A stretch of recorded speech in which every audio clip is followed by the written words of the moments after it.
menunjukkan diri sebagai murid yang setia, murid yang dewasa di dalam iman. Pujian tidak membuatnya melambung tinggi dan sombong. Sebaliknya, kecaman, amarah, kekecewaan tidak membuat dia mundur, tidak membuat dia kendur, tidak membuat dia putus asa dan mangkrak.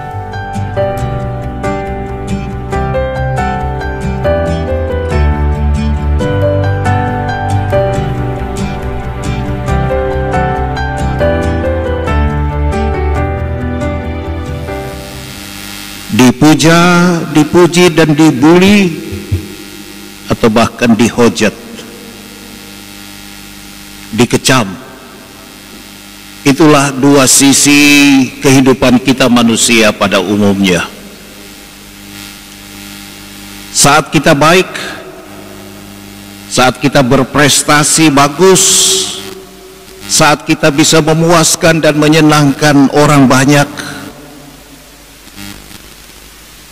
saat orang bisa menerima dan mendapatkan sesuatu dari kita, itulah saatnya kita dipuja, kita dipuji, kita diacungkan jempol. Namun saat ada kesalahan dalam kata dan tindakan, apalagi saat orang merasa dirugikan, dikecewakan, dan yang lebih lucu lagi saat orang tidak lagi merasa beruntung dari kita, maka dengan mudah kita dibuli, dihujat, dikecam, dijauhi, dan jempolnya sudah lari turun. Saudara-saudari, itulah hidup dengan segala sandiwaranya. Dan itulah yang dialami Petrus di dalam cerita Injil tadi. Ketika ia mengatakan, Yesus, engkau adalah Mesias, ia dipuji oleh Yesus. Bahkan kalau kita baca cerita yang sama di dalam Injil Matius, kata-kata pujian dari Yesus itu lebih eksplisit. Berbahagialah engkau Simon bin Yunus, sebab bukan manusia yang menyatakan itu kepadamu, melainkan Bapakku yang di surga. Petrus besar kepala, merasa dipuji, disanjung.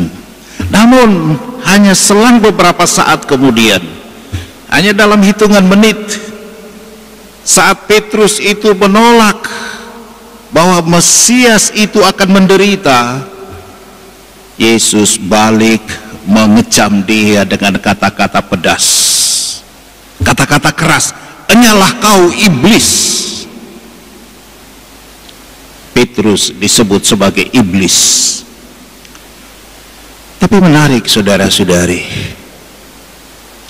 kendati demikian, dipuji lalu dibuli, diacungi jempol lalu dikecam, tapi Petrus menunjukkan diri sebagai murid yang setia, murid yang dewasa di dalam iman. Pujian tidak membuatnya melambung tinggi dan sombong.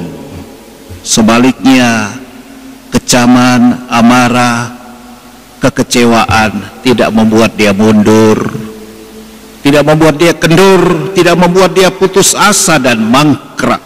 Dalam diri Petrus kita belajar bagaimana menjadi murid yang mengenal Yesus secara pribadi.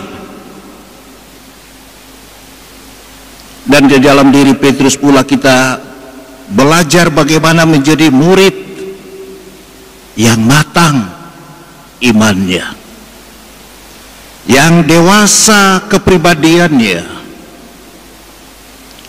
Mari kita berdoa dan berharap semoga iman kita menjadi iman yang dewasa dan hidup, karena nampak di dalam kata dan kelakuan nampak di dalam sikap dan perbuatan yang baik, perbuatan yang benar. Di dalam bacaan yang kedua tadi, Santo Paulus mengingatkan kita semua, jika iman tidak disertai dengan perbuatan, maka iman itu pada hakikatnya adalah mati.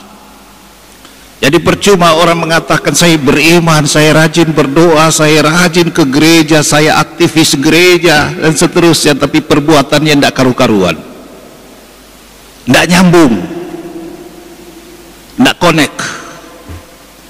Mari kita mencontoh iman Petrus, menjadi murid yang setia kepada Yesus pun ketika ada badai menerpa bahtera hidup, pun ketika ada salib melimpah kehidupan kita.